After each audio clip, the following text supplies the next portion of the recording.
Magandang araw mga kaibigan. Bigyan natin ng reaction, opinion itong post ng Batas PH. Title: Castro hinamon ng debate si VP Sara. Palace Press Officer Attorney Claire Castro has challenged Vice President Sara Duterte to a public debate, saying it would provide a platform for Duterte to present and clarify her plans should she pursue a presidential bid in the 2028 elections. Castro pointed out that Duterte has yet to engage in a debate with political blogger Lovely Granada, who had previously challenged the Vice President. Ito yung exact word ni Auntie Claire. Kay VP Sara, mukhang hindi nga lalaban ng debate kay Lovely Granada. Sa akin pa kaya? Anytime, basta hamunin niya ako. Walang problema. Usap tayo kung anong plano sa pagiging presidente mo. Ang galing. So yun. Si Auntie Claire pa kaya? Sobrang confident si Auntie Claire sa kanyang sarili na para bang magka-label sila ni VP Sara. Ibig niya sabihin kung kahit sinong maghamon kay VP Sara, papatulan ni VP Sara. Ay, Auntie Claire, hindi ganyan ang aming VP. Di kalidad ang aming VP. Now, balik natin, back to you. Di ba si BBM hinamon din ni Iloy Bogris ng debate? Oh, bakit wala rin kayong sagot? Ano pa yun in American accent, sabi niya, hinamon ko si BBM debate. Oh, tahimik kayo. O ganun din si VP Sara, tahimik din siya sa hamon ng debate ng isang anong tawag na vlogger yun, Pipitsugin. Ang tapang niyang maghamon na akala niya bigati na siya. Akala ko yung Lovely Granada nung una millions of followers. Yung pala 91,000 lang kanyang follower, maghamon ng Vice President. Oh. So kung debate, pwedeng makipagdebate si VP Sara sa kapwa niya mga presidential candidates. Example, Risa Ontiveros. Pasensya na kaya, nagabiyahe ako kaya medyo iba-iba ang medyo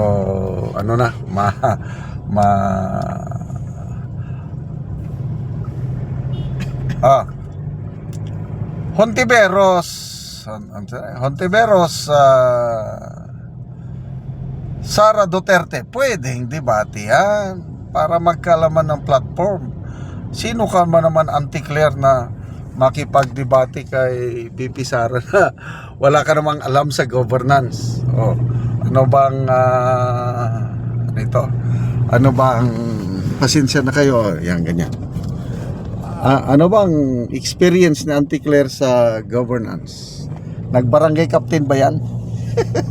Wala naman. Tapos makikipagdebate kay VP Sara? No way. Paano ba ito? Okay, so hindi pwede. Iba-debate kayo dyan na si Iloy Bogris nga na American accent ang kondisyon niya kay BBM. But anyway, ang pagtuunan natin ng pansin ngayon ay itong kalamidad. I don't know kung it's a man-made calamity. Ito grabing pagmahal sa langis, krudo, tumataas ang lahat. Tapos ang tingin daw ng palasyo, hindi pa emergency. Ano daw, normal. Kaya mismo ang mga economist, example si Professor Leco, kalimutan ko yung first name, isang financial expert, economist, sabi niya, we are now in a state of economic emergency. At sinang-ayunan ni Senator Gatchalian. Tingin ko, ano na ito? Emergency na ito. Hanggang ngayon kasi, hindi pa nila nililipap o sinuspend ang excise tax ng fuel. Kasi nga, ang laking tulong sa mamamayan, 10 pesos ang bawas sa kada litro ng fuel kung i-cancel yung excise tax. Ayaw nila dahil nasasayangan sila sa 136 billion na mawawala ang kita ng gobyerno. So dito mo makikita na mas importante pa sa gobyernong ito ang kita kaysa yung naghihikaos na mamamayan. Kaya ang panawagan ni Professor Leco, yung economist, financial expert, na dapat ngayon na i-cancel na o putulin na yung excise tax dahil makakatulong, mararamdaman ng taong bayan yung 10 pesos reduction kada litro ng fuel. Ayaw nila. Hihintayin pa daw ng 1 month.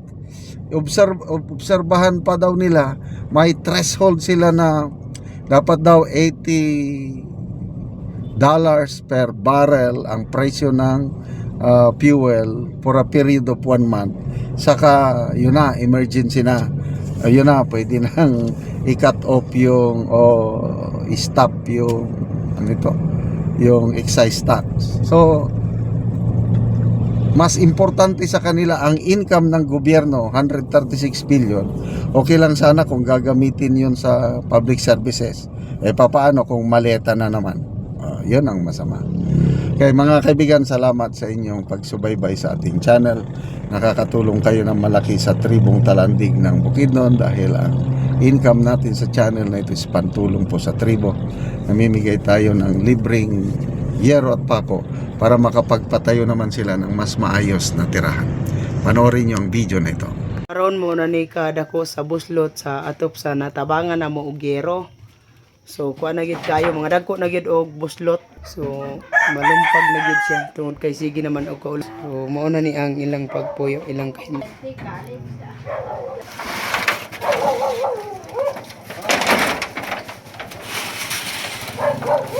Kagamitin ko na na. Panangal niya kung gusto sa ginala na inunod sa abo. Ay, dali ka mo. Ay, kamawagda. Og mao na ni ang among gihatag nga yero. So makatop na gid sila ang ante. Nay, matag na sin. Kami karakter sa mong balay.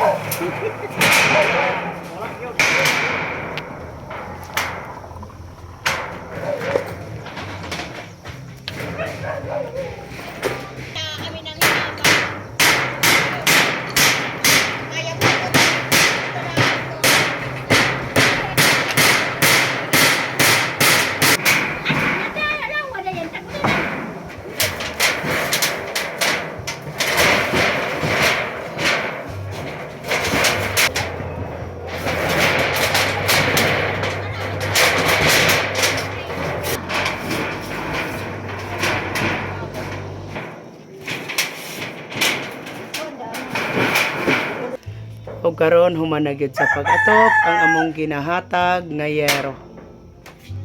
Salamat sa Ginoo nga sa ilis mi og atop og sa nag-sponsor nga 25 na katuig nga si nailisan gyud.